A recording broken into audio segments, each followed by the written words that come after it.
The tongue is a window into the digestive tract and into the whole body. It's a window into the qualities of the blood and fluids more generally, and an important diagnostic tool in Ayurvedic medicine, along with the pulse. And as we were mentioning in the conversation just before the call, really any part of the body reveals what's happening in the whole body because, well, organs do important things. And when they're not doing their job well, you can just see the effects everywhere in the body.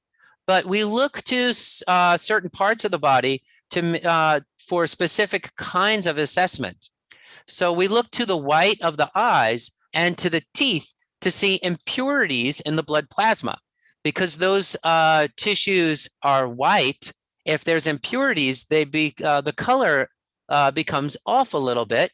And we can see that most clearly in the whites of the eyes and in the teeth. Well, the tongue being filled with blood is a very useful assessment tool to assess the strength of the blood. And then we see saliva on the tongue that helps us assess the fluids. And the tongue is also part of the digestive tract. So we can see what's happening in the digestive tract, etc. So we're going to talk about today all of the things that we can understand by looking at the tongue. And one of the things that you'll notice in today's presentation is that everything will, hopefully, will make common sense. That I'm not going to present this in a mystical way, although I think some people like that style. What I'm hoping to communicate to you is something very practical, something that makes common sense, that you can understand as well as apply, and that I find that kind of knowledge very satisfying, very usable, and useful for improved health outcomes. This is me. My name is John Immel. I'm the director of the Joyful Belly School of Ayurveda. And I'm giving today's presentation to give you a sort of sneak preview into what our students learn in our Mastering Ayurvedic Digestion and Nutrition course, which is a professional training program to become an Ayurvedic digestive health coach. A 500-hour program that starts in 30 days. So if you like the kind of thing that you hear in today's presentation, I would sign up and learn this on a deeper level and more comprehensively. Get those tools that Ayurveda offers to provide high quality, very efficient health benefits to the public.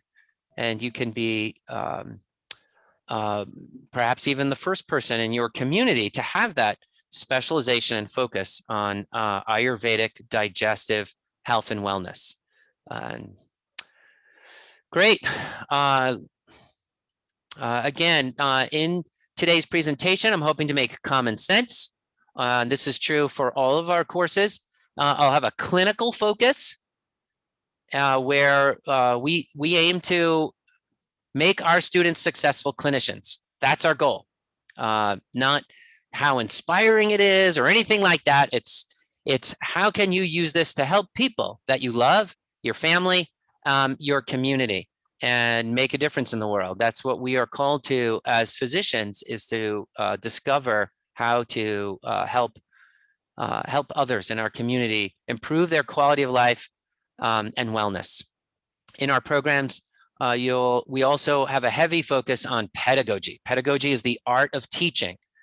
We seek to be good communicators, to use active learning methods. We teach our teachers in pedagogy, so that way our students are engaged and they learn. All right, good. Let's talk about the tongue.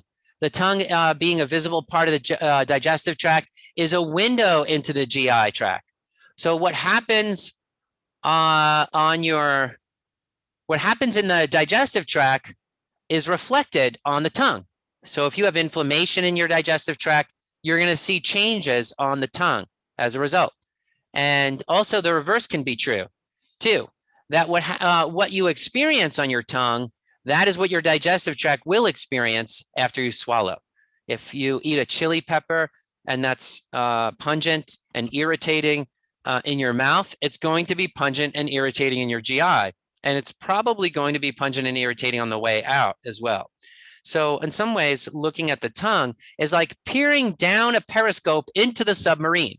Usually in a submarine, they're looking out of the periscope but we are looking down into the submarine. And that, so there's a kind of metaphor for what we can gain by looking at the tongue. Another thing that's important is your tongue is a gatekeeper to the digestive tract. So the health and what's happening on your tongue can affect your food choices, appetite, and cravings. If you look at your tongue in the mirror, which is something actually you can do right now if you wish, looking at your tongue in the mirror or with your phone in selfie mode, if you have a thick coating on your tongue, or if you have bad breath or some foul taste on your tongue, that is going to affect your food cravings and change what the kinds of foods you desire. That's going to affect your health. So in general, because the tongue is a sense organ, and in general, all sense organs are something that Ayurveda practitioners pay close attention to. I want my eyes to work well. I want my ears to work well. I want my tongue to work well.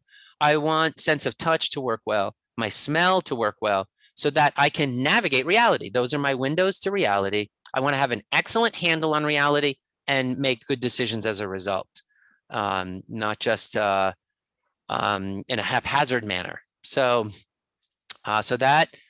sense organs are important to protect, and we seek to protect the tongue.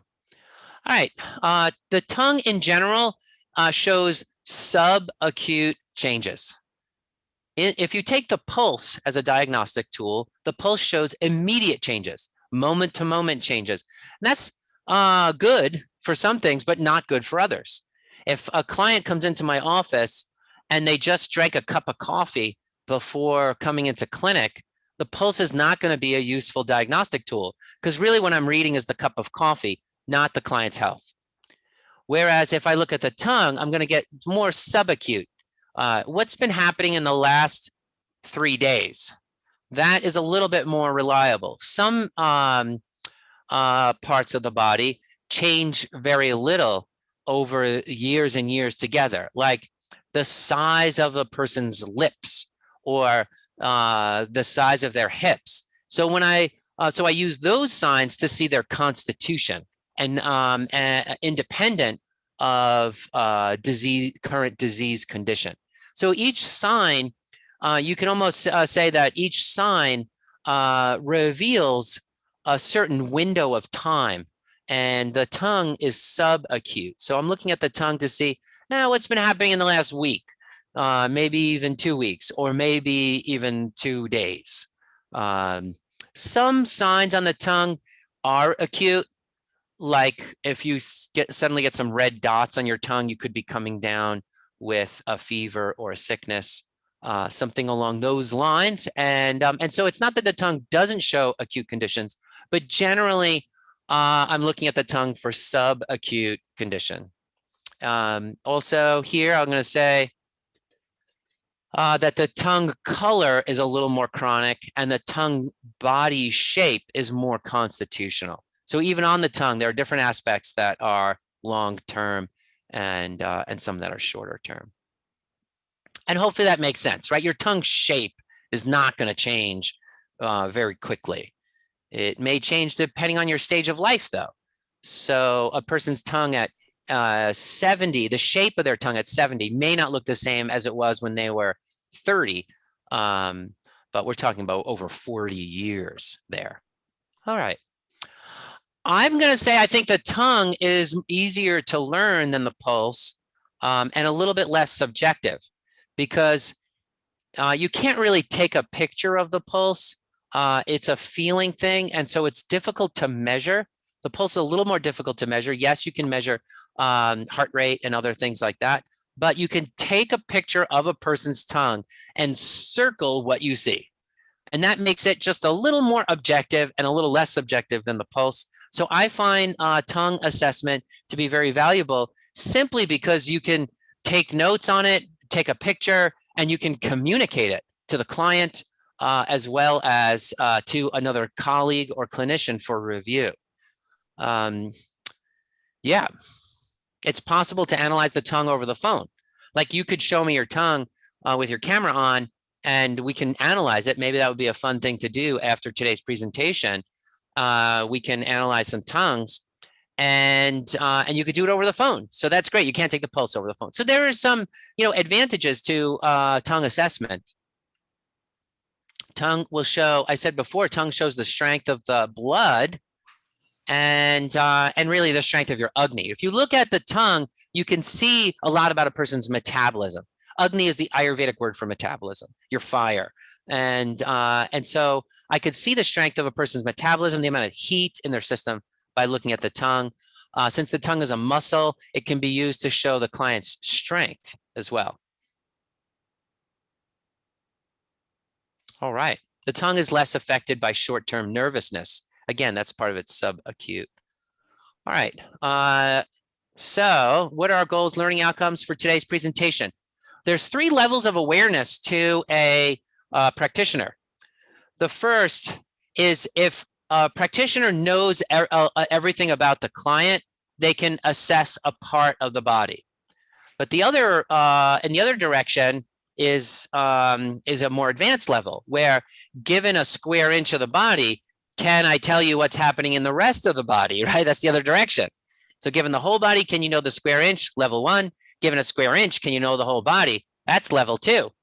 And level 3 is that you can have insight into the client's constitution and also even their emotional constitution, and inspire them in the right direction to heal themselves. Now, level 3 is, you always have to be humble there, right? You cannot use Ayurveda to know everything about a client's soul, although some people try to do that. But that, not only is that sort of invasive and unethical, but also maybe a bit of hubris and overconfidence there.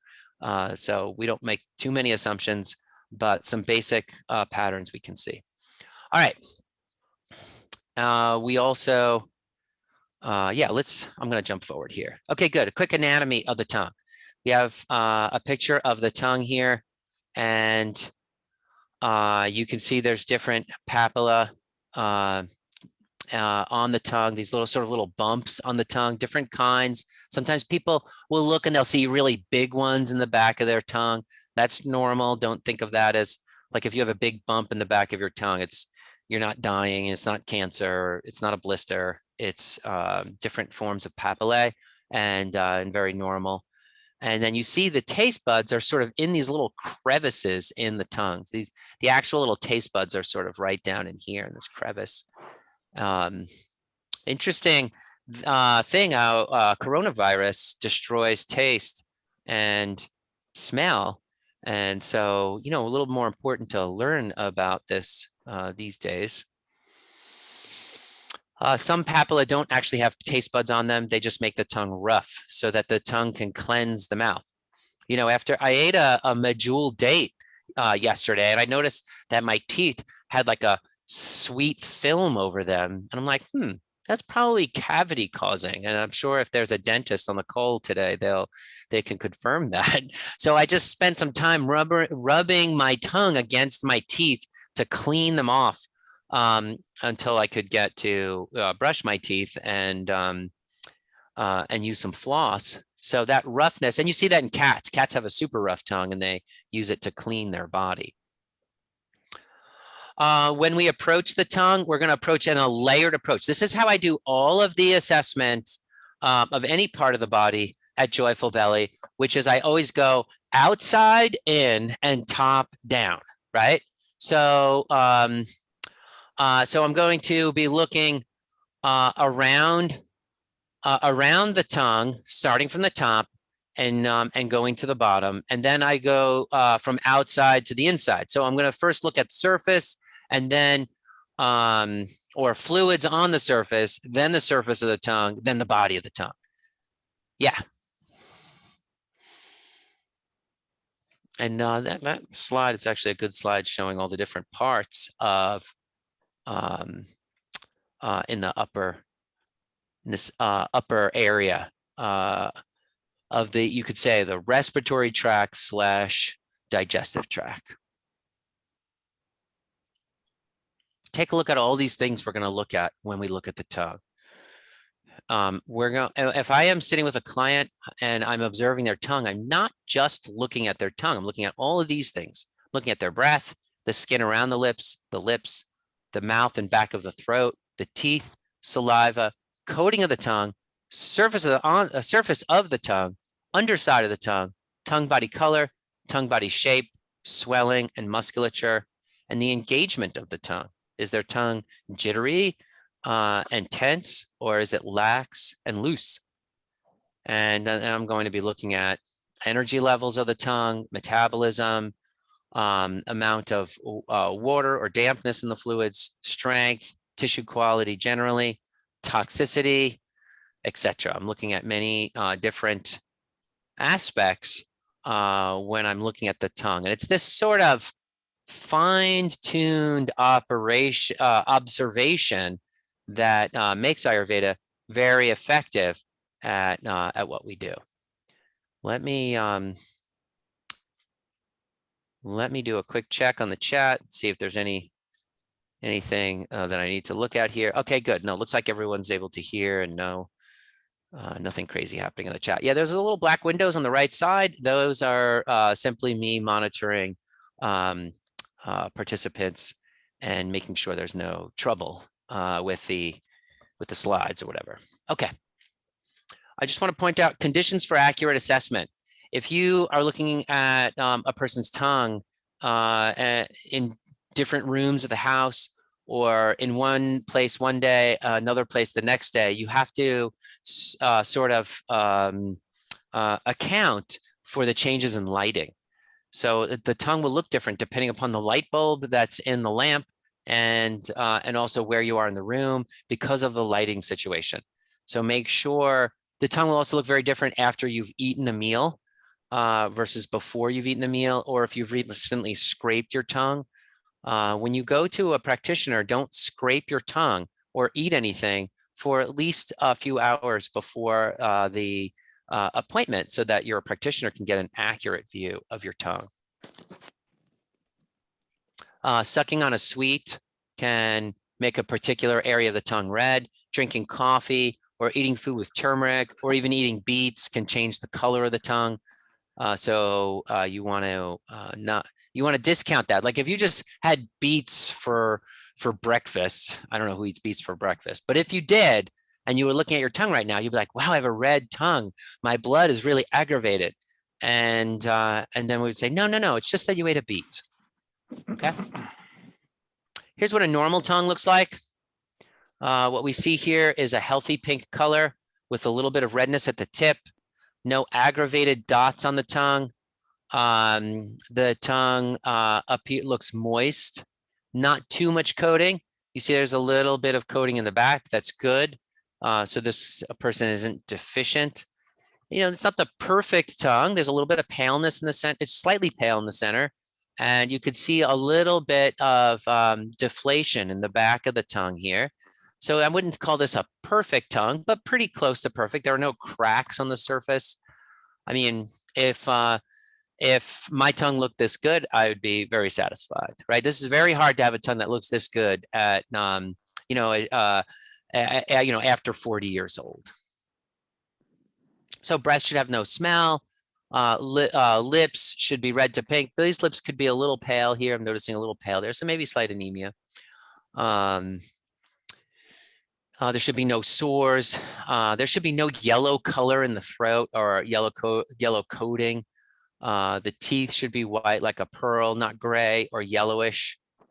And yeah, great. So gray teeth could mean Vata Amma in the colon. Yellow teeth would imply bile components in blood. Also, it could mean that the enamel is wearing down or a magnesium deficiency. Saliva should be not too thick or stringy. If you open your mouth and you see a string of saliva from your tongue to the roof of your mouth, your saliva is too thick.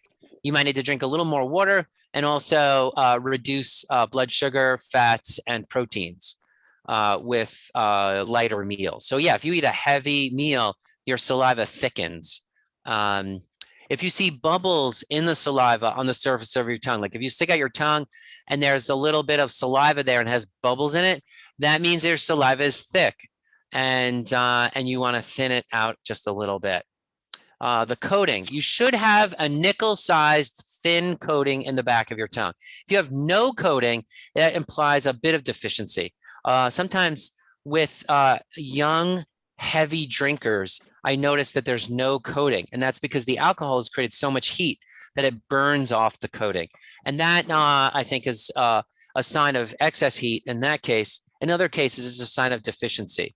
You know, the classic yogi who is, you know, underfeeding and trying to be a little bit too much of a purist, or a person who's anorexic, something like that can have no coating, and that that can be alarming because it points to deficiency. All right. I see some people asking about toothpaste and tongue scrapers. There are some Ayurvedic toothpaste like Oromir. You know, after reviewing just this subject generally, I find that the fluoride toothpaste do offer better protection on your teeth. I know tons of people who've gotten cavities from switching out of fluoride toothpaste. You know, I know that fluoride has problems too. And I'm just going to say, you know, I don't, not to get into a political thing about it, but just the fact is, you know, you can create some damage to your body with fluoride, or you could get cavities, and you just, sometimes you may have to, you know, decide which is more important to you. But I used non-fluoride toothpaste for 2 years, and I got a cavity myself. So I don't want that. As for tongue scrapers, the classic one in Ayurveda is to use a copper tongue scraper. But I am not, I don't know if the exact kind of metal for your tongue scraper is going to have a huge impact on your health. So I think really any tongue scraper is a fine tongue scraper. But if you want to get, you know, get really esoteric about it, copper could aggravate pitta, silver doesn't, you know, you can go all that kind of stuff. But I just think that's like really splitting hairs, and I try to stay focused on the big stuff instead of getting lost in the little stuff. Okay. The underside of the tongue should have a pink color, and the veins shouldn't be too swollen. If you have swollen veins on the underside of your tongue, that points to blood stagnation. Yeah, the surface of the tongue should have no cracks. It should be papillated, not smooth. And you might see 2 bumps in the back on either side. The shape should be like a flat U, like the letter U, not a V. If it looks more like a V with a pointy tip, that it can be a sign of just a little bit of dryness in the constitution, a little bit of excessive heat. The thinness of the fluids and the heat can make the tongue longer and more pointy. The engagement of the tongue should be relaxed, still, but with tone. It shouldn't look like a limp blob. It shouldn't be trembling when you look at it. It shouldn't be curled up. It shouldn't be very stiff. It should just look like it has good muscle tone, but not tense. And body color, pink like watermelon or fresh pork, with a slight redness at the tip. And that, if there's a slight redness at the tip, which we looked at in the previous photo here, that this slight redness in the tip points to good, healthy metabolism. But if it gets too red, then it's a sign of too much heat. Saliva. Some person I saw in the chat was asking about how do you get rid of sticky, stringy saliva? And the way you do that is with a kapha pacifying diet and drinking plenty of fluids. That's typical, the way to go, but it can be individual, and the cause can be highly dependent upon your circumstance and constitution. So I can't say that that statement is true for every person. That's what I would try to figure out in a consultation is what is the pattern of imbalance in your body that's leading to that sign. All right, if the saliva is too thin, the surface of the tongue will appear more rough or dry. And that could be caused by deficient fluids, dehydration. It can also indicate that the mucosa, that your body's not producing like enough mucus on your mucosal membrane. So throughout the GI tract, you have epithelial tissue that is makes a sort of slick coating. You can just rub your tongue on the side of your cheek and see that it's just a little slippery. And so if your fluids are too thin or too dry, that's called dryness, you might notice that the tongue appears just a little rough or dry. And in that case, you're going to look at demulcent herbs like marshmallow, licorice root, or shatavari to rebuild the mucosa. I already talked about thick saliva, bubbles or a string of saliva. And if you have that, it's a sign that your blood is too rich. And that it could be extremely dehydrated, but the typical case is that your blood is too rich, too high in sugars, fats, and proteins. So you're going to use a kapha pacifying diet, specifically with lekana herbs, scraping herbs that scrape the fats away. Those are going to be bitter, generally bitter herbs. And so Punarnava, neem and bitter herbs, Punarnava or CCFT can help drain some excess fluids. Turmeric will help thin the fluids, and ginger is a nice pungent that that will get the heart rate up and sort of move those fluids. All right, let me do a quick chat check and see. All right, there we go. Dry mouth. What if it has cracks? Good. We'll get to cracks. Oh, good. Siobhan, she's used fluoride. She hasn't used fluoride toothpaste in 20 years and hasn't had cavities. And so good. She's has a testimony to the opposite. And again, like all things in Ayurveda, constitution does play a role. So, maybe if I reduced intake of sweet, nourishing, vata pacifying foods, then I wouldn't get the cavities, right? That could be the case. But then I need to nourish my vata. I can tend towards vata, so I don't want to not nourish the rest of my body. But so it's again, you're always playing this sort of delicate balance. How much, sweet taste do I need in order to nourish vata versus how much do I want to avoid a cavity, and getting a balance between them. Look at Lori saying, I also stopped fluoride for about 20 years and haven't had a cavity. And the dentist always says my teeth are doing well. So there you go. And that's part of the, some of those things. There are some stories of people rebuilding enamel on their own without getting the cavity drilled and fixed. So, genetics, constitution, all those things play a role in this, and that's why the most important thing is that we get together as a community, have these discussions, and talk about what the effects were.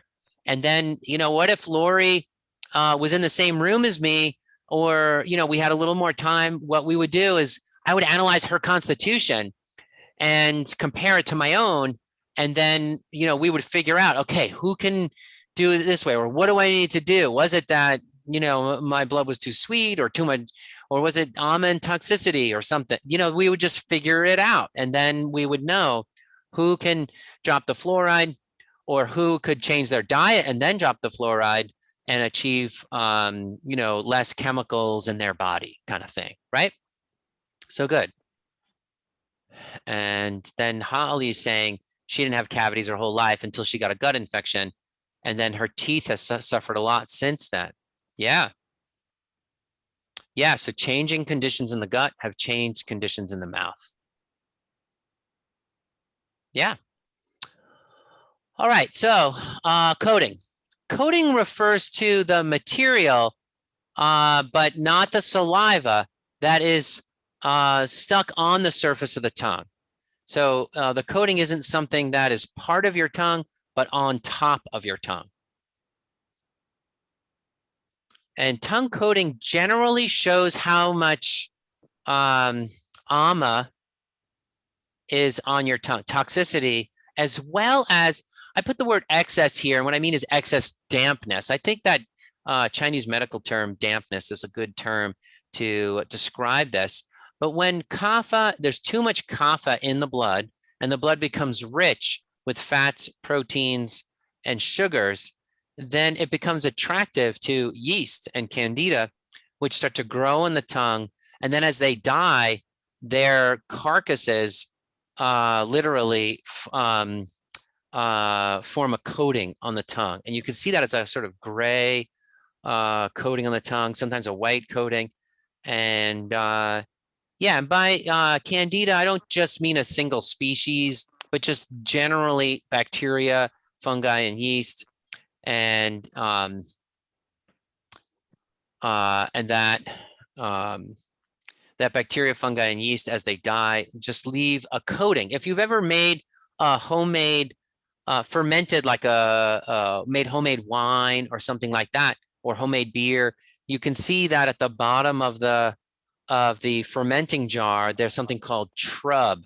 And it just looks the exact same as a tongue coating, and because it's made of the same exact thing. Homemade kombucha.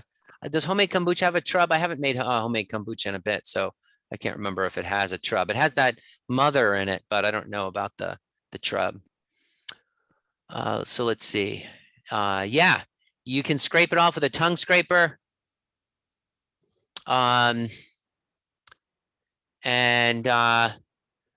then it'll come back after a few hours.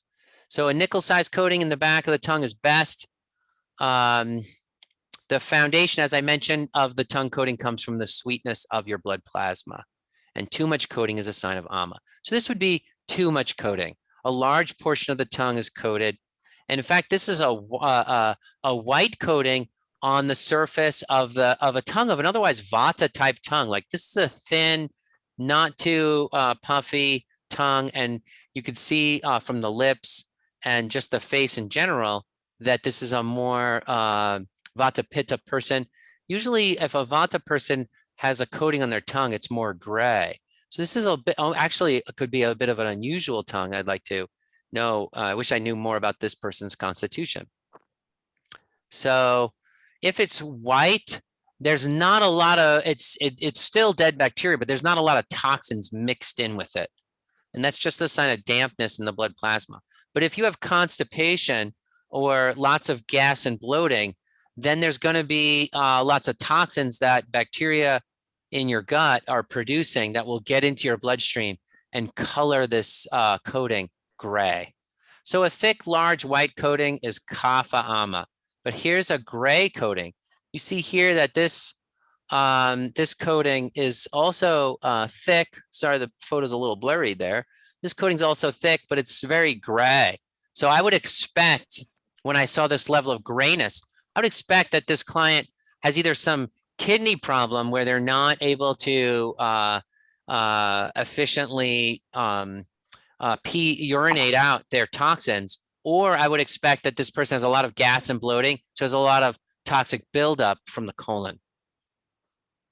And generally, when the coating is gray like this, I'm just going to expect they're more vata. Although the interesting thing is that in these photos, the white coating here was a little more vata, and the gray coating, this is a more of a kapha person. Look at the thickness of the skin of the neck.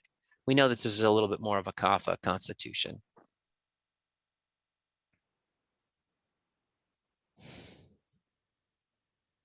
All right, this is when the tongue coating turns yellow, that points to presence of bilirubin or biliverdin from the in the blood from the liver. So if your liver is stressed, then bile constituents will leak into the blood and turn the blood a little bit yellow. and then you'll get yellow teeth, and you could get a yellow coating on the tongue. So in this case, I would call this damp heat from Chinese in the Chinese medical term. In Ayurveda, this would be a Pitta Kapha type coating, where the heat and stress on the liver is causing bile constituents to be present in the blood, and then the thickness of this coating points to excess kapha in the blood. And you'll notice here this tongue also has a lot of dots on it, so the doshas are acutely aggravated. So yeah, when I see a thick coating, I think sweet. When I see a yellow coating, I think hot. So this is sweet and hot, which, as I said, in Chinese medicine is called damp heat. There's a brown coating. I've seen this a few times in my clinical career only.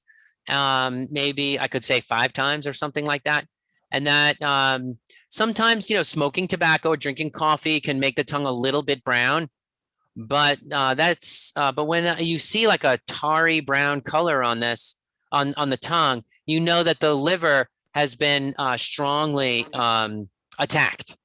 So the last time I saw this was a few weeks before my father died, when he got he got that COVID autoantibody. Oh, what's the name of it now? There's that treatment for COVID where you give the antibodies to it. Someone help me out with the name. I just can't remember it.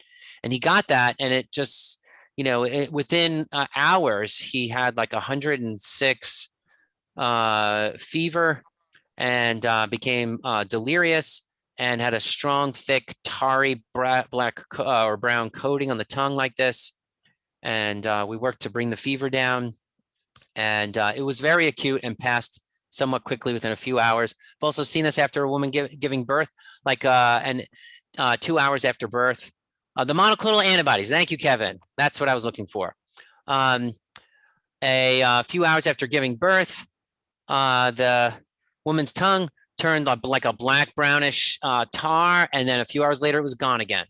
So very more unusual, and I see that as a more rare severe vata derangement in the liver. Coating quantity and thickness. Now here's a kapha tongue. You can see it's broad, kind of watery, a little more limp, and the fluid's a little more slimy. You see a shininess to it, so there's a little more of a slimy fluids. We're seeing that kapha lack of strong metabolism, right? You see there's no redness to the tip of this tongue. Here we see tiny little red dots, but not just like a general red color to the tongue body. So this tongue is probably indicating a cooler constitution, and the tongue is adequately moistened. That's why there's only superficial cracks, and there's just a small coating. So this person's kapha may be a little aggravated. I want to see why their muscles are looking so lax like this. That could be due to aging, but otherwise, there's not a lot of dampness in the blood. There's a little bit of puffiness. So because of the laxity of the tongue and the puffiness of the tongue, I'm going to say that circulation is a little bit poor, and we'd want to figure out how to improve circulation. But there's not that poor circulation is not due to excess sweetness in the blood. So what's the deal there? Why is the heart weak? We would have to go and ask some questions. Right. But you see here, I'm looking at the client's tongue. I can't see anything about their body, but I'm like, oh, weak circulation, and not due to sweetness or viscosity of the blood. Probably there's a weakness in the heart and a lack of exercise. Now, that's a lot of information just from looking at a little piece of the body, right? Thick coating, we talked about that. Sweet taste. Thick variation is when the coating looks like grease, like a white and yellow mix that resembles grease. Again, that's, dampness, phlegm, a little bit of kapha mixing with pitta. Here you go. This is a coating that has patches of uncoated area and where the tongue is actually depapillated. So Ayurveda says this is a sign of parasites. I think that's a little bit vague. I think parasites can cause deficiency and dryness. And it's a common cause. So why would this person have so much dryness that there are patches on the tongue that are depapillated and dry? Well, Probably it's because they're not absorbing in their digestive tract. So I'm going to look at what's going on in the digestive tract, and I'm going to be looking for parasites. But I'm not going to just automatically conclude this sign means parasites, right? In fact, in general, that style of thinking is not, I think, the best way to approach Ayurveda. Like, this herb is good for the liver, or this sign means parasites, or I think a better way is to look at the characteristics and then seek to see what would cause those characteristics. So this is a sign of dryness on the tongue and deficiency. And where's that deficiency coming from? Probably parasites, but it could be an individual case otherwise. Lack of evenness generally on the tongue, to me, always suggests acutely aggravated doshas. So this tongue, the previous tongue photo here, this is a very regular, like it's symmetrical. Everything's, there's no like something happening on one side of the tongue, part of the tongue that's not happening somewhere else. You know, it's just kind of very even. Whereas here, this is more irregular. And when I see irregularity on the surface of the tongue, I think the doshas are acutely aggravated, unless it's like past damage due to an epileptic fit or something like that. Here you go. This is a tofu, old coating, a tofu coating. This is, you can scrape that off and it just kind of looks like tofu. And you see here the tongue is very red with lots of red dots. So Pitta is strongly aggravated, and so is Kapha.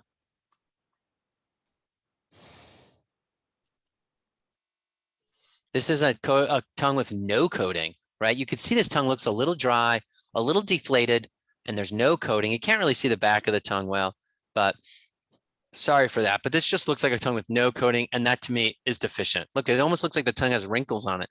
So I'd be wanting to fill this tongue up with a little bit of fluid by restoring the fluids, replenishing the fluids, rebuilding yin, however way you want to say it, and sweetening up this tongue a little bit. Also, this tongue's looking just a little pale, and the lips are a little pale. So I'd be strengthening Rakta, the red part of the blood.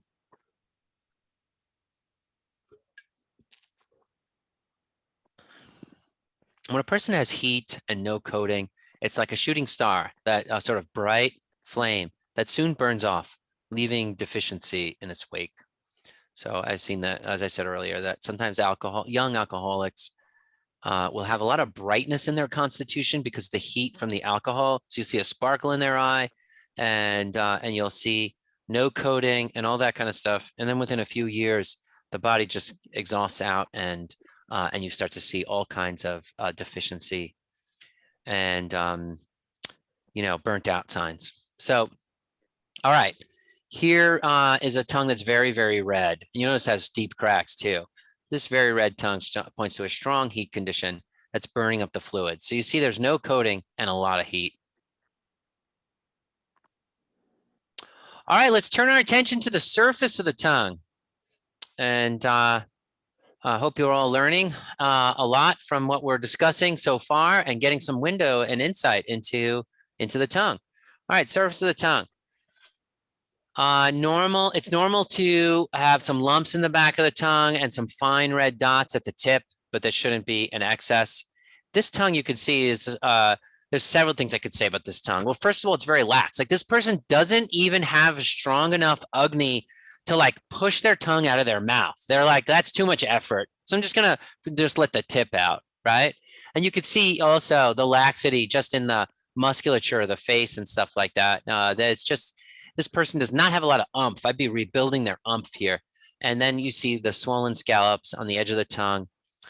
In this case, the scallops are due to the tongue being puffy and then starts to push up against the teeth. In other cases, tension on the tongue, a person who's super tense and pushing their tongue up against their teeth will also have scallops, but that's not due to swelling. So scallops can mean excess tension in the tongue, or it could mean puffing up of the tongue to the point where it goes up against the teeth and leaves that indentation. Here's a depapillated, shiny tongue. This is a sign of severe deficiency. You can see this is an elderly person. They look like they're struggling a little bit. Yeah, this is a severe sign.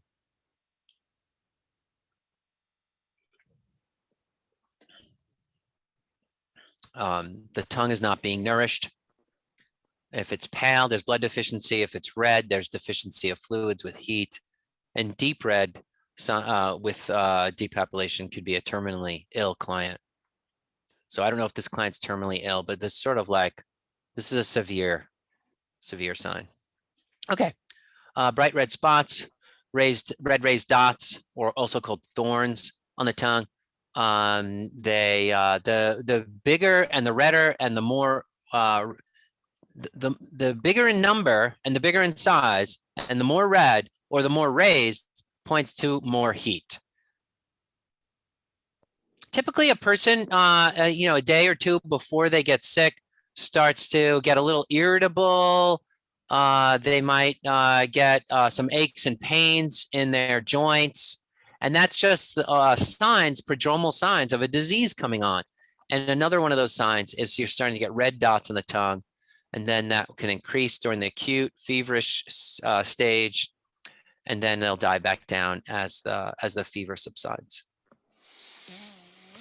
So this person doesn't necessarily have a fever, but I would say that there is an acute aggravation of doshas in the blood causing some heat.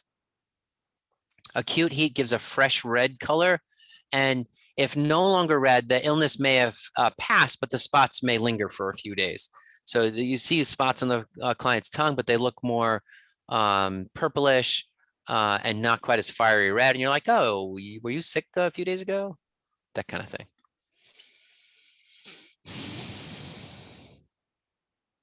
You might see a thin yellow coating on the tongue, as you do in this case. This is a thick yellow coating, but you see just a little bit of yellowness in there that's also pointing to the heat. If the dots are in the middle of the tongue, that means it's more systemic. If it's just on the tip, it may not be, affecting the whole body. Anyone notice when they had COVID that their coating on their tongue changed to yellow about 6 days in? So both times I had COVID, and for many others that I know who had COVID, around day 6 or 7, the tongue gets a pretty prominent yellow coating. And that reflects the fact that COVID is not just a respiratory disorder, it's also a blood disorder. It also attacks your red blood cells.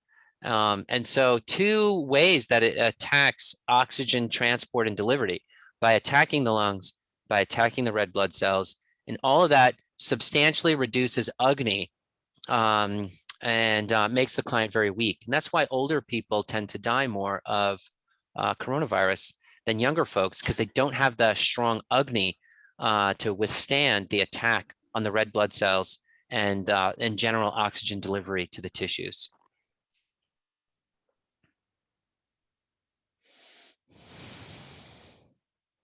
All right. So let's talk about cracks on the tongue. There's that picture of the normal tongue again. Crackless is ideal. The fewer the cracks, the fewer the shallower, the more superficial and fewer in number, the better. So if you have deep cracks, that's worse. If you have many cracks, that's worse. We're looking at three components to the fluids. So we want to look at the quality of the fluid. Is the fluid too sweet or too many toxins in it? We'll see a coating. Then we were looking at delivery of fluid, that and the drainage of the fluid, and that's we can read by the puffiness on the tongue and the cracks on the tongue. If the tongue is inadequately moistened or dry, you'll start to see cracks on it. And cracks also indicate some degeneration in the tissue. So strong, thick cracks on the tongue, to me, always point to degeneration in the digestive tract because the tongue is a part of the digestive tract.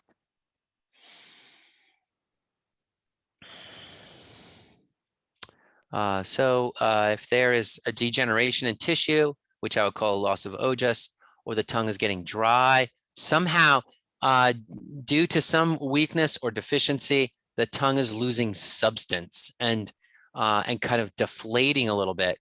And so the muscle stays the same, but the tissues covering the muscle, if they dry, it's like they start to crack. It's sort of like the way you see a cracks in mud on the desert floor. So if the mud and in the desert, if there's like a rainfall and then the mud all dries up after the brief rain in the desert, the mud will crack. And that's because it shrinks as it cracks, but it can't just hold itself together. The ground doesn't shrink in size, just the mud on the top of the ground shrinks in size. And that creates cracks. That's what you're seeing on the tongue as well. A loss of moisture in the surface of the tongue, but the tongue muscle staying the same size makes cracks occur. So the generally when there is dryness in the tongue, it's secondary to a loss of vitality. You see loss of vitality first before you see loss of substance. So it doesn't always happen that way, but often it does. There's an example of the mud cracking. Funny thing about cracks is they can quickly heal. So that's a funny thing that most people think, oh, I just have cracks on the tongue. Oh, I see April's asking that question. People have cracks on their tongue and they're like, oh, I guess I have cracks on my tongue for the rest of my life. No, they can like be gone in a day from now in some cases.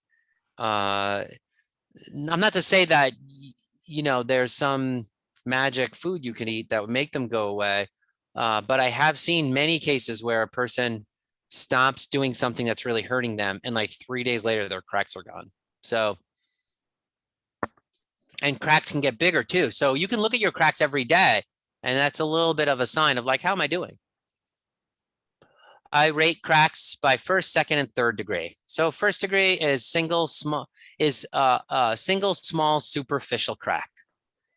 Then a second degree might be the cracks are a little deeper or there's larger in number. And then third degree is many deep cracks. So we're looking at depth of the crack, length of the crack, location of the crack, and the number of them. This is one long crack down the center, and there's coating inside the crack. Do you see how there's a greater coating in the crack than there is on the rest of the tongue? Whenever I see coating in the crack like that, I think doshas are acutely aggravated. Yeah, and Lisa's saying, I've heard cracks in the center due to trauma in the body. There's all that kind of thing where it's like under the pinky, you can feel the kidney when you're taking the pulse, or on the tip of the tongue is the heart, and the middle of the tongue is the, is the small intestines. And I am very skeptical of that. I'm just going to say I'm very skeptical of that kind of analysis. And here's my proof. Because in Chinese medicine, the which organs were under which finger changed like every 300 years. So like, did human physiology suddenly change that you read the kidney under the second finger instead of the third finger? No. So what does it mean then? Why even have this? TCM, sorry. Yeah, traditional Chinese medicine. Thanks, Seb, for filling in for me there. So the location of the organs changed every few hundred years. And so what were they feeling? What they're feeling instead of the organ is they're feeling a characteristic that was typical of organ pathology at that time. So it may be for a few hundred years, the practitioners were seeing lots of cold conditions in the kidney. And so they're like, oh, well, you read coldness. These are some signs of coldness. And so I tend to read kidney on the same finger that I read coldness. And then it just became associated and the information became fossilized. And they forgot that they were reading coldness and they were just reading, and now they're just reading the kidney. There's a constant danger in all systems of medicine, Western medicine as well, for information to become fossilized, where you forget how the original physician derived the saying, or little bits and pieces of information get lost, and then it becomes misused and actually can cause even death. An example of this is bloodletting. So bloodletting is this awesome treatment for excess of vitality and heat conditions. And so it became that. So because you would do bloodletting for heat conditions, people started doing bloodletters when a person had a fever, regardless of whether the underlying constitution of the person had the reserves to handle bloodletting. And so it just became, oh, a person has a fever, let out some blood. And then if the fever didn't go down, let out some more blood. And they just kept letting out blood, and they killed a lot of people. And then bloodletting became known as this sort of crazy treatment paradigm that no one would ever do because it's just dumb medievals, right? Well, that's just wrong. Bloodletting is awesome and can be extremely helpful as long as the reasons you're doing it haven't become fossilized into just bloodletting's good for the fevers, or turmeric is good for the liver, or those kinds of sayings, or you read the kidney under the third finger of the pulse. To me, those are all examples of fossilization in medicine that have to be avoided, and we should instead remember the reasons, conditions, and circumstances where the treatment applies, so that we can accurately pinpoint the right and match the right treatment with the right individual. So yeah, scraping the tongue is fine. I don't, Sudha, you're saying I can never scrape or clean my tongue? Yeah, you're saying I never scrape or clean it right now. Should I start doing it? I think it's a good idea. Yeah, clean any toxins out of your body in the morning. That's a fine thing. It'll freshen the breath too.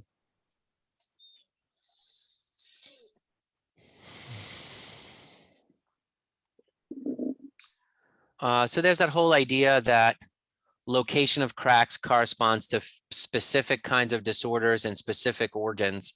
And if you add the characteristic to it, like under the third finger, you read cold in the kidney, then I might be able to get behind it. But not just third finger, you read the kidney. No. So you see here some examples of location where we're always putting in not just that the stomach is injured, but a yin deficiency in the stomach, or that would be a dry, loosely translated to a dryness or vata in the stomach. Okay. I'm switching back and forth between Chinese medicine and Ayurveda, and I think that, in a way, that's where we need to get to, right? We need to get to where this old style of thinking, because the Chinese medicine, Greek medicine, Ayurveda medicine, all of a similar approach and similar thinking. We should bring them all together, put them together as a synthesis, and get all the best information from Greek medicine. Urine analysis was the main was a huge specialty in Greek medicine, also called Unani Tib, which is the name it's practiced under in the Middle East and in India. So they have a great specialty in urine analysis, and Ayurveda a great specialty in poop analysis and digestive analysis. So each of these systems has just awesome contributions to make, and they all use the exact same approach and basic therapeutic model, different vocabulary words, slightly different nuances, but really it's not too hard to learn all three of them, and to have the benefits of what the kind of approach the entire world took to medicine before the 1650s, when it was replaced due to very enthusiastic new advances in biochemistry, which got people super excited that they forgot the old stuff, but the old stuff has lots of value to contribute. All right, here's a fissured tongue, lots of cracks. And cracks over the whole tongue like this, I just think generally more severe. All right, cracks with a reddish tongue are worse than a crack, are showing that there's heat involved that's drying the fluids.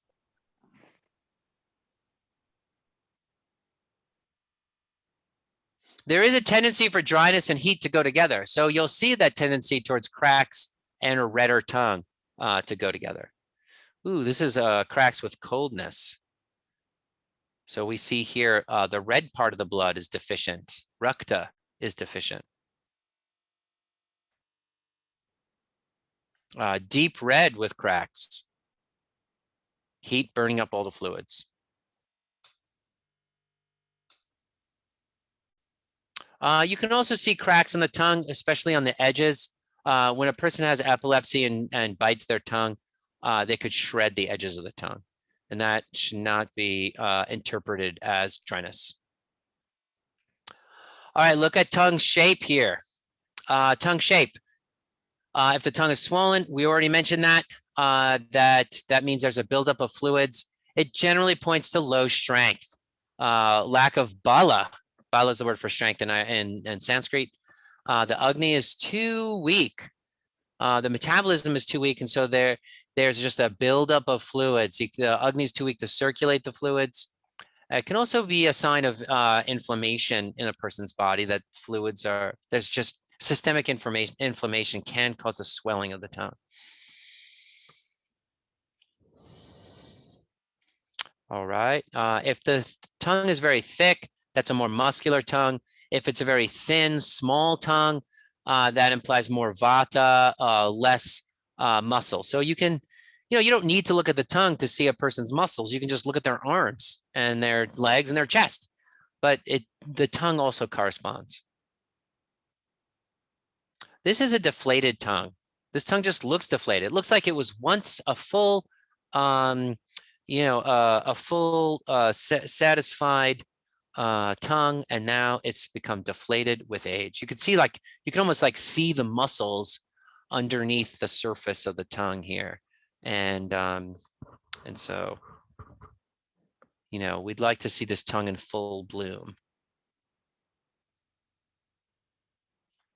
Deflation of the tongue is a deeper issue, which I would call a loss of essence, a loss of ojas.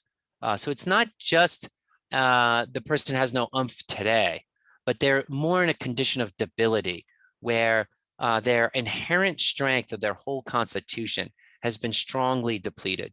And we could see several reasons in this particular client.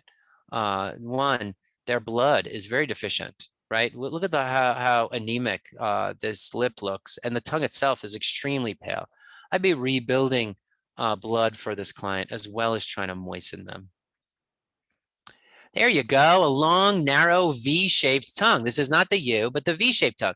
So the thinness of the fluids creates additional length in the tongue, and the heat also creates that V shape and general dryness of this tongue. So this is dry and hot tongue. Dry, hot, thin fluids.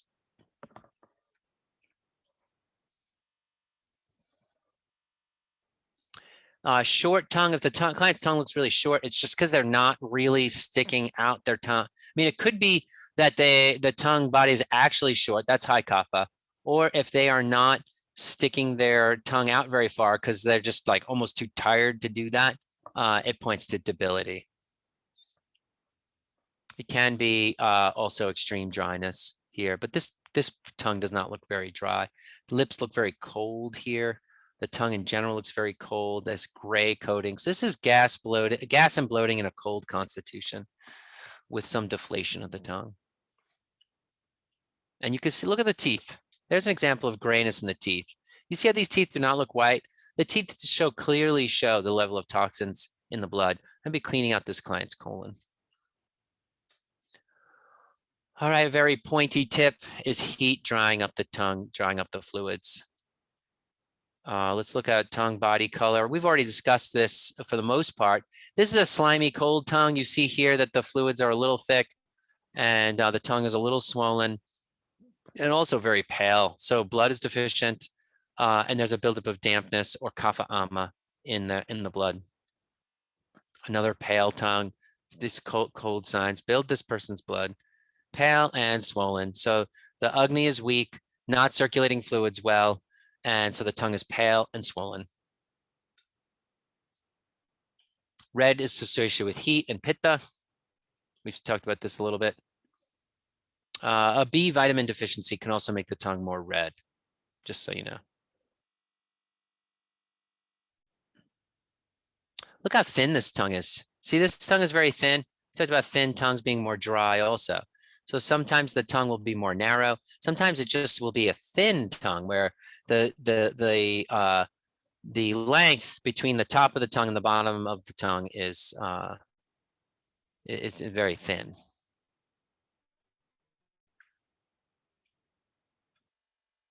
Okay. There's a red, there's the red tip. This isn't very red. I would say this is normal, healthy, good Agni.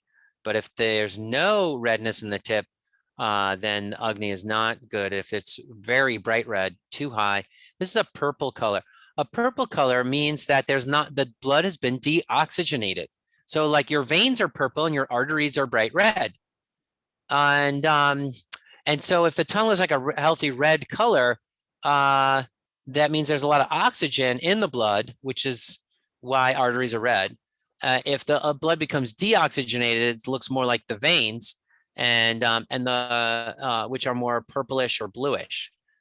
Long story short, a purple bluish tongue means that there's blood stagnation, that the blood isn't moving fast enough to replace old deoxygenated blood with new, fresh oxygenated red blood, vital blood.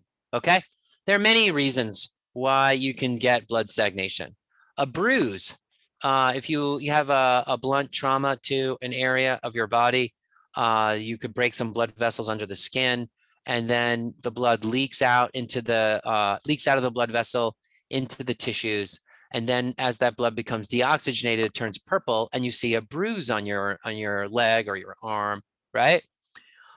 If the kids are swimming in the pool and the pool's a little cold, they could get blue lips. That's because all of their capillary beds have constricted to reduce blood flow to the surface of the skin, and that is to prevent heat loss. So you keep the blood far from the surface of the skin to hold on to core temperature, and that makes the kids' lips blue. So inflammation, incidentally, can also cause blood stasis, but usually that doesn't look purple or blue. That's going to look more hot and red. Tension can reduce blood flow. A person who's super tense, super emotional could have less blood flow, poor circulation. And then, of course, general weakness. And in an elderly person, you're going to see the heart getting weaker and the tongue will turn more and more blue. All right. All right, good. This is, we've gone over some of the basics of tongue assessment and diagnosis. We go into the subject more deeply in the Mastering Ayurvedic Digestion and Nutrition course, learning more nuances with this. But you have now a solid understanding of the tongue and able to look at the tongue and know what's going on, looking at heat signs, cold signs, dryness, moisture, toxicity, general umph and agni of the tongue. These are all great skills to have to analyze your tongue. And I hope you enjoyed today's presentation, got a lot out of it. And even more importantly, I hope it made like just common sense to you that like, oh, this is a very rational, practical approach to medicine, not just some mystical thing from ages past, but actually something quite brilliant, clear, and very sensical approach to medicine. So go out, share what you've learned with others, and get them interested to know and look at their own body. One of the things that's important to remember, it's not just disease that's contagious, health is also contagious. Once you start sharing useful information, then you will be helping people improve people's qualities of life, and people love it. Yes, do share what you've learned. You now know more than 99% of the population about the tongue. And I see someone asking for the recording. I will post this on the Joyful Belly YouTube channel, where you can check out many other presentations that we gave.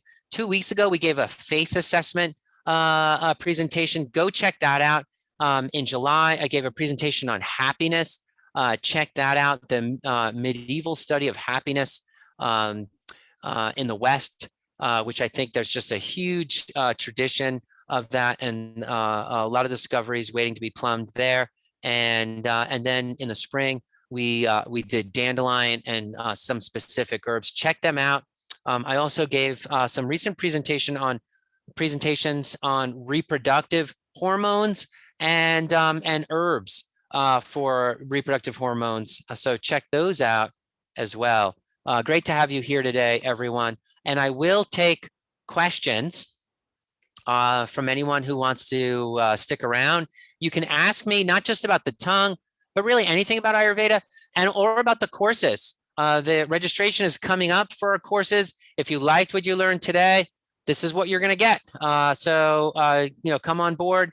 Make this a profession. If you have a calling to Ayurveda, come join us and learn. And I'll be excited to teach in class and to have you as a colleague in the future. I look forward to sharing that vocation with you.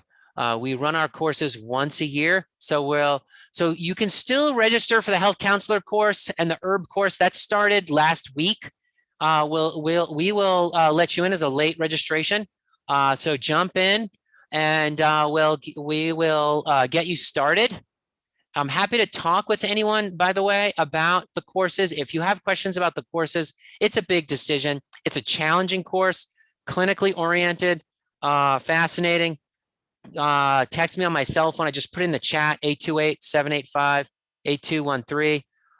Text me, and I will answer your questions and talk with you about it to help you know which one to choose first. Chris, generally, the first one to choose is a 2-year course.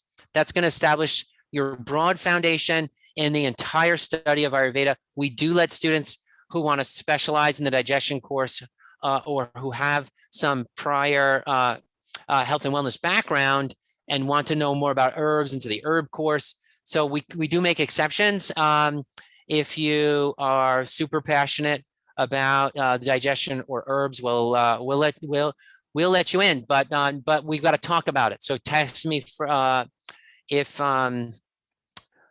you have prior training in any kind of health or wellness modality, like you're a yoga teacher, or you're a Western medical doctor, or gastroenterologist, or nurse practitioner, or Ayurveda practitioner, or massage therapist. If you just have a background in health and wellness, you can jump right into that digestion course, and you'll be accepted.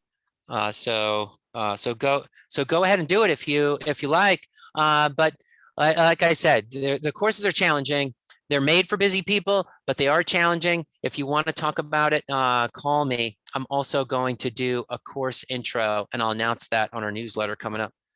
So you can check that out too. But the earlier you register, the better, because then you can get the books, get the reading materials, get everything settled, and start learning even before the course starts. Yeah, great. Okay, so I do see some questions coming over. When you say furry tongue, what do you mean? Do you mean just thick coating?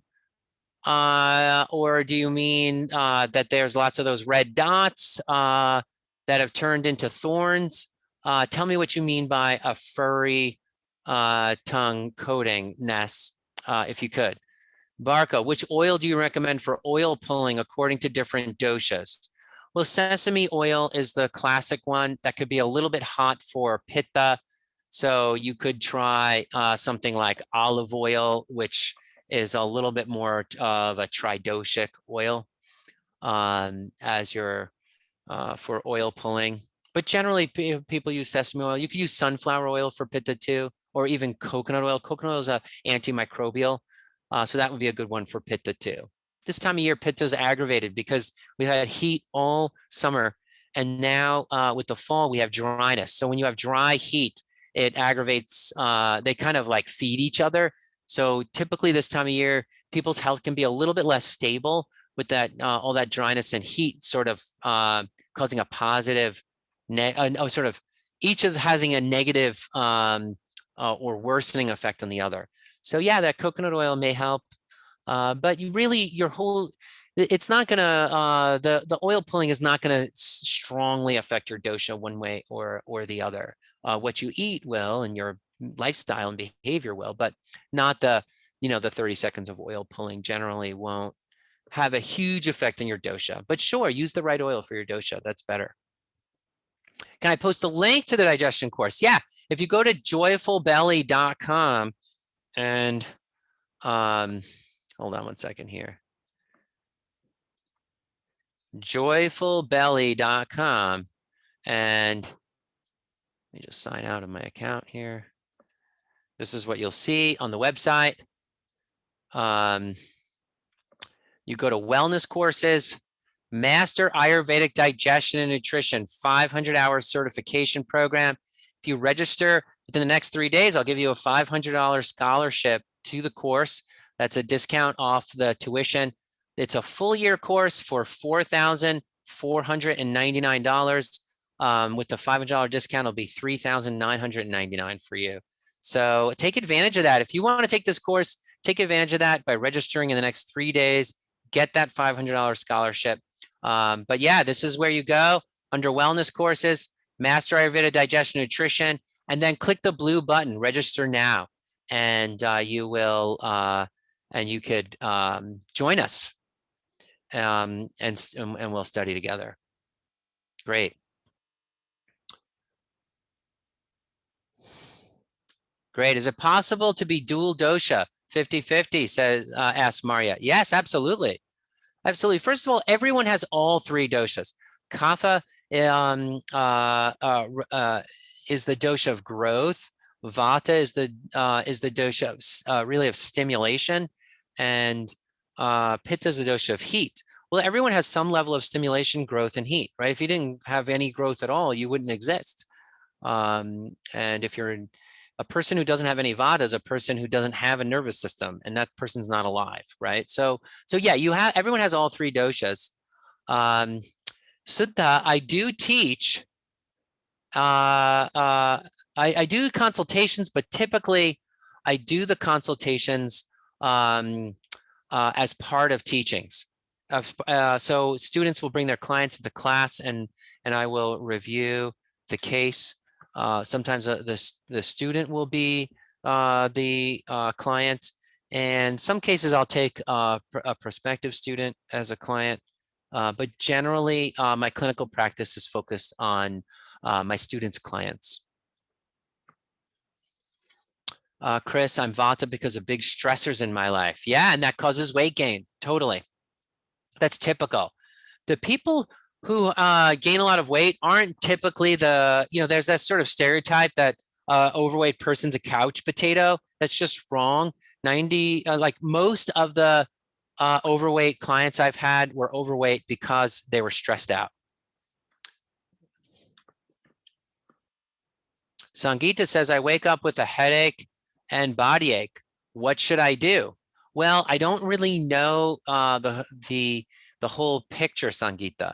But if your body is aching and the aches are moving around, that is a sign that doshas are aggravated in your blood, and maybe even a bit of inflammation. And probably that body ache and headache are maybe due to the same cause.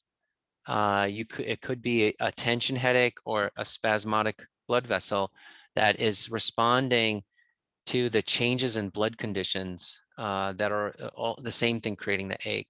So we just need to look at that a little more, Sangeeta. How do you relax a tense, rippled tongue, says Carissa. Well, again, we would need to look at what the cause of tension is. You could take an aromatic herb to relax the muscles in the body. Like generally an aromatic herb like lemon balm will reduce tension. Aromatic herbs generally relax soft muscle tissue. So we could use an herb like that. Even herbs like black cohosh reduce cramping and relax the muscles. And there are a number of other muscle relaxing herbs. But really, Chris, I want to know where that tension's coming from in the first place. Why is your system tense? Where is that imbalance coming from? Yeah. Chris, after looking at the tongue, what would be the next body part to look at? Well, again, as I said, I always go top to bottom, outside in, surface to deep, right? That's the way I go. So, so after the looking at the tongue, I don't know, I just work my way down. I'd be looking at shoulders and then hands and then maybe pulse and then legs and feet. I don't know. I just go with the same order every time. Fingernails. Yep. Fingernails is a part of the hand assessment. Definitely. Definitely. I saw some questions up there. If I missed your question, just type it again. How does acid reflux show up on the tongue? Well, Chris, a person with acid reflux may have a sour or metallic taste in their mouth. They'll have a sore throat. The acid on the tongue itself would be an irritant, so it might be a little bit more red than another person's tongue. Good question. I never really thought about acid reflux tongues. Maybe I can try to cross-reference that with some tongue photos I have and answer that question more specifically. Enlarged veins under the tongue, Joanne, mean that the blood is stagnant, that you see large purple veins underneath the tongue, means that there's poor venous return. Yeah, so a bit of blood stasis. We want to decongest the blood and get the blood moving again with a lymphatic decongestant like Mangista, and a blood decongesting herb from the Ayurveda materia medica. Ivona, if I want to invite and introduce Ayurveda in my life, where should I start? Ivona, I think the best way to start is to learn about it. So you may do a consultation to get you on the right track, and that will give you some specific things, because you can try stuff based on what you think your body needs, but it's actually, that trial and error can take a really long time. What I recommend to my clients is that they use the 90-10 rule. 10% consultation, 90% education. So you get a consultation and then you do some reading. And you might do reading for 5 months or 6 months, and then you get another consultation. And then you do more reading for 6 months, and then you do another consultation, right? You do it kind of that way so that you have help. You're not just trying to navigate it alone, that you're getting pointed in the right direction. You know how to think about your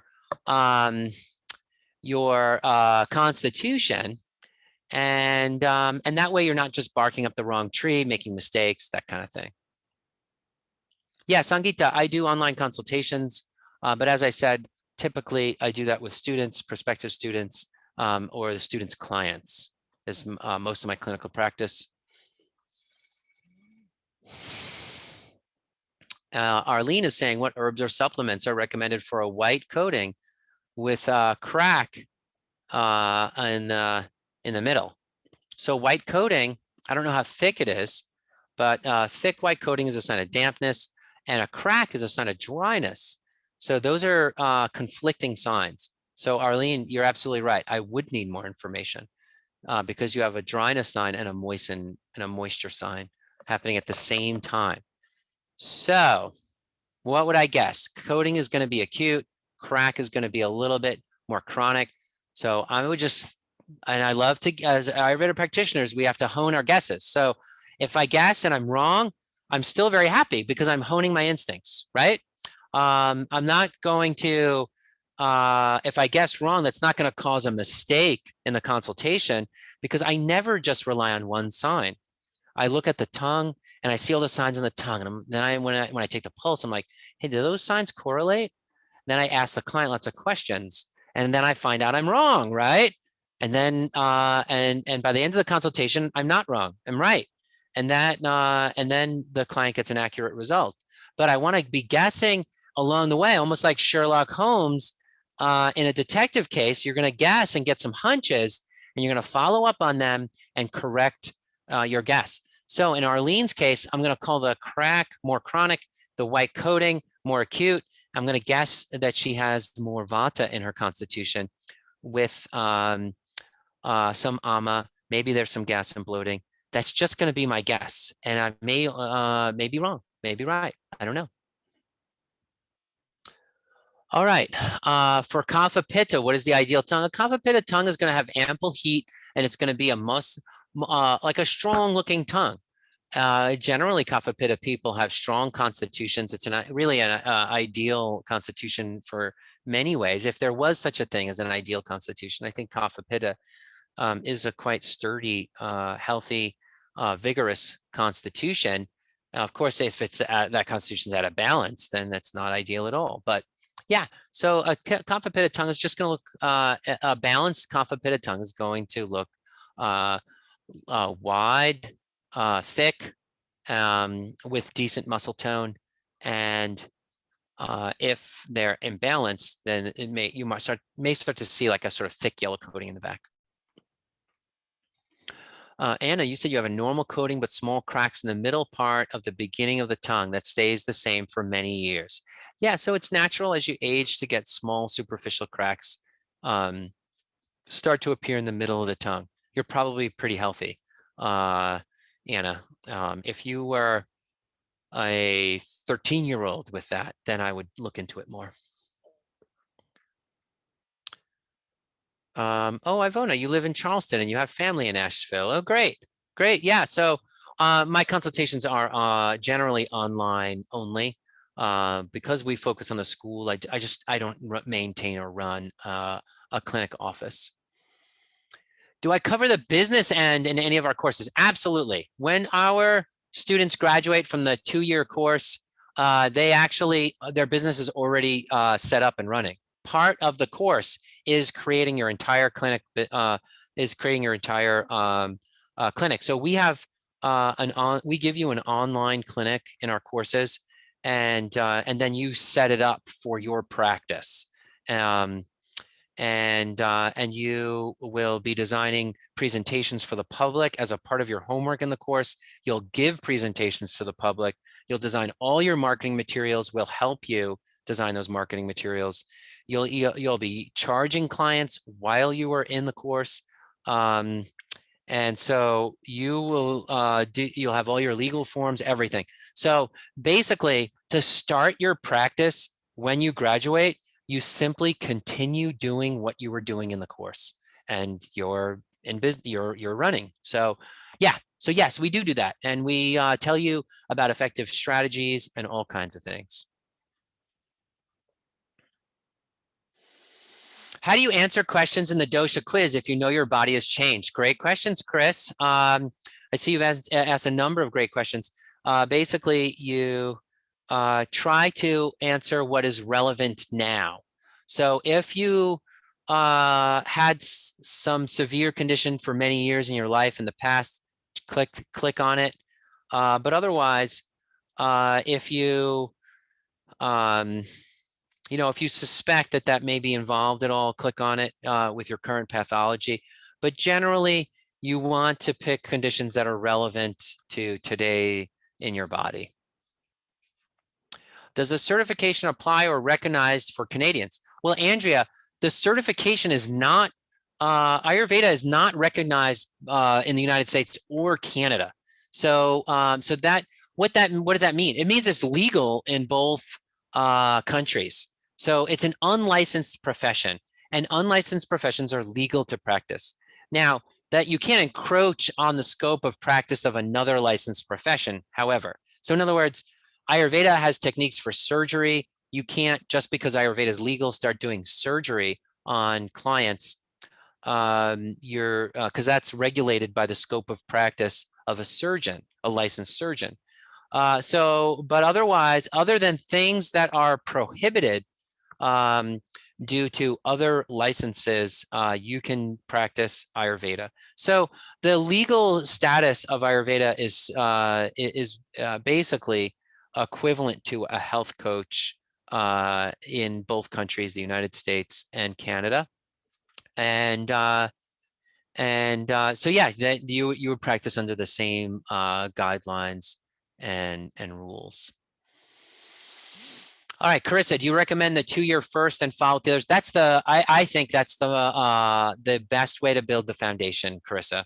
But we do have students that aren't necessarily interested in all of Ayurveda, but what they really want is to master digestive health and wellness. And those students, I would say, you don't take the 2 years, go into the digestive course. There are students that take the digestive course first and then the 2-year course. And we welcome students to do that. Anyone who wants to specialize in digestion and nutrition and isn't interested in the lungs or the Parkinson's disease or the whole of Ayurveda should go right into the digestion course. The fundamentals course is a 2-year course. The digestion and herb courses are 1-year courses. And these are all online. How would you interact with practice clients? One person's asking. Carissa, yeah, we do have many estheticians that take the digestive course because they're interested in the gut skin relation. So yeah, we do have estheticians that just jump right into that course. Is the course, how do we interact with practice clients in an online course? Well, you're going to meet with clients locally, and then you will present your client to us, which is pretty much how you do it in a traditional classroom setting, right? So that's the funny thing, is that sometimes people have this idea that that there's certain parts of the practice you can't do online, and that you can't learn online. And I just want to say that we have been an online school since our inception, and we created Joyful Belly as an online school so that we can improve the quality of Ayurveda education. When I learned the tongue in a traditional classroom setting, tongue assessment, I was sitting in the 4th row in class, and the teacher was sitting about 15 feet in front of the class, meeting with a client, and asked the client to show their tongue.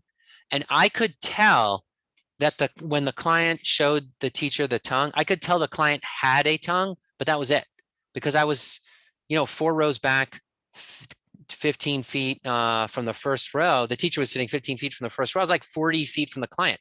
I couldn't see the client's tongue.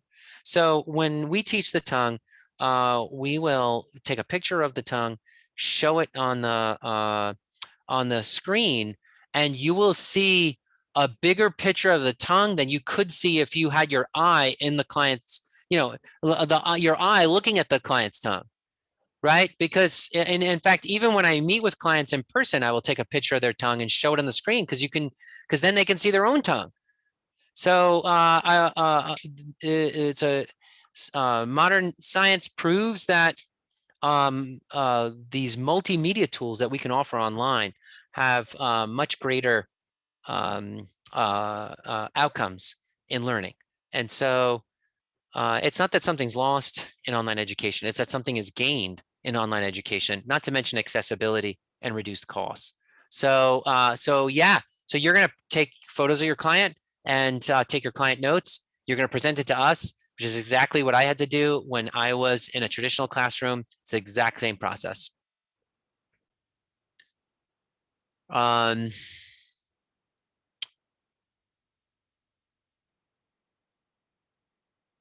So Denise, you have some retinal vasculopathy and cerebral leukodystrophy. Considering as Vata Pitta, how would it reflect on the tongue? Denise, that's a great question. I don't have a practice that specializes in that specific thing to know exactly how that would show up on the tongue. But you're saying it's a Vata Pitta condition in your case. So I would expect to see Vata Pitta signs, and that's typical. Oh, very rare. Oh, so that very, very rare retinal. Yeah. So just given the fact that it's very rare, I wouldn't know exactly what is on what the tongue would show in that case. But I approach new and unknown conditions the same way I approach regular conditions. I look at the tongue and I try to determine what's happening with heat, what's happening with moisture, what's happening with metabolism, what's happening with toxicity. On some basic level, there are three kinds of ways a tissue can be disturbed or a tissue can be unbalanced. The tissue could be deficient, there could be excess, and there could be vitiation. Those are the three main types. And then I look at the top. After that, I look at the top characteristics. Is it hot or cold? Is it moist or dry? And is it tense or lax? Right. And then I keep drilling down to more and more detail, doshas and all that kind of stuff, specific tissues, all those kinds of things. All right, let's see. All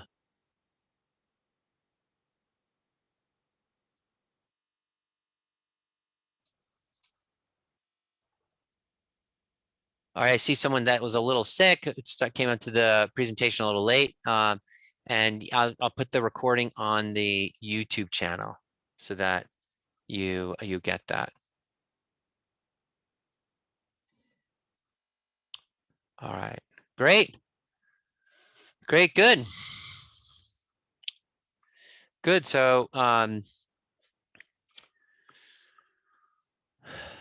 Ayurveda is a labor of love. It's a calling. Do you have a calling to Ayurveda? It is, I say it's a labor of love because, and this is true even for Western medicine, no matter how much money a Western medical doctor makes, and some people can be attracted to the money end of it, but there's just so much to learn, right? It's vast, it's awesome, it's beautiful. Some of the greatest minds of all history applied themselves to the study of medicine to improve the quality of life of people around them. And it's an incredibly noble thing to do, a generous thing to do.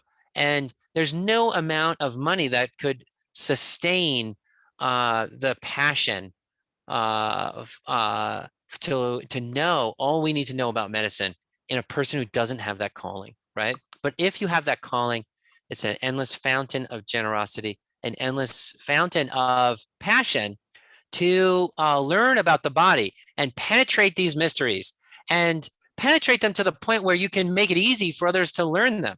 That is what is difficult, right?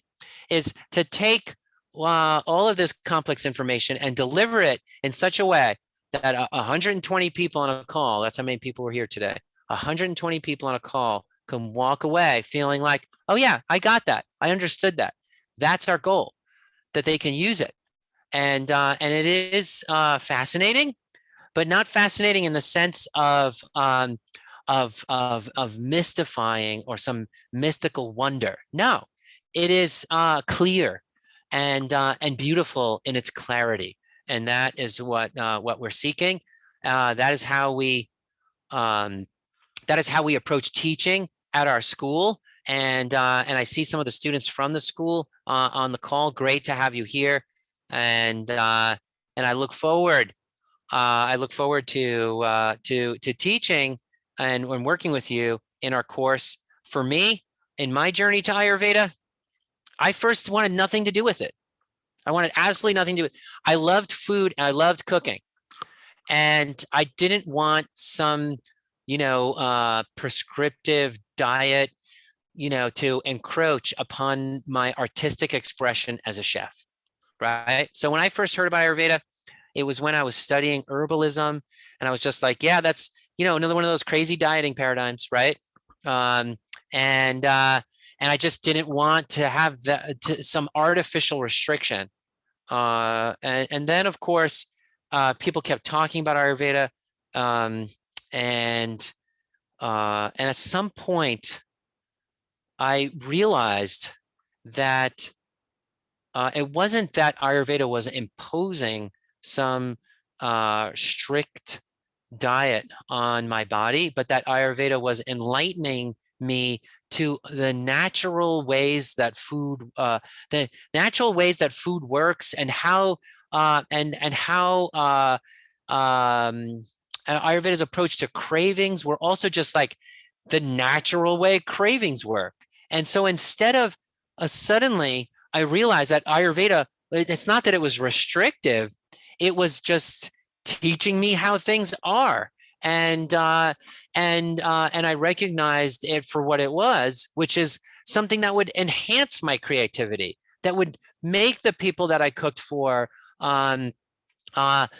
more delighted, not less delighted, that it wouldn't ruin taste, but increase taste. And so it became the source of my artistic inspiration, not the obstacle to it. And I had lived overseas in Bangladesh for a year, working on a public health project, and just loving food. I ate everything there, and street food. I was a mess, right? I got really sick. My digestion suffered tremendously, and I needed Ayurveda to heal. And I healed myself using Ayurveda, and that was just so inspiring to me that that there was this whole approach to the body that could make everyone feel great, feel better, improve the quality of life of people in this very natural way. So I became very excited about it, very passionate about it. I would be like studying, all day, all night. And then I got to the chapter on Vata imbalances, and I was like, okay, maybe I'll cool it during the night and like get more than 4 hours of sleep, and give up 2 hours of studying for a longer sleep day. And I just continued to grow in it. I studied it. I went to India to study it, and I continue to study it to this day. 18 years later, and it's continues to grow, continue to learn fascinating, again, very down to earth. I say fascinating, I don't mean, just sort of, up in the clouds. I mean, just very clear ways to understand the body. That's great. So I'll give my number out again, so that if you have questions about the course, reach out, and I will help you understand your vocation. I've talked students out of the course who didn't have the vocation, and I've also talked with students and like, oh yeah, this is exactly where you need to put your energy, and this is the course you need to sign up for, etc. For international people, I use Telegram. So the same phone number. I'm in the United States, so use +1 before the number, and download Telegram app on your phone. We can talk using voice over IP, and I'm happy to receive emails from you as well, john@joyfulbelly.com. But talking is always the best. All right, I'm going to let everybody go. Enjoy the rest of your Labor Day weekend, and the rest of your Saturday. I'm going to go back to spend time with my family. I've my 6 kids and my wife, and always a lot of joy around here at the Immel household with the little ones. So look forward to sharing the rest of the day with the family. So I hope you have a great day, and I look forward to seeing you again. Take care.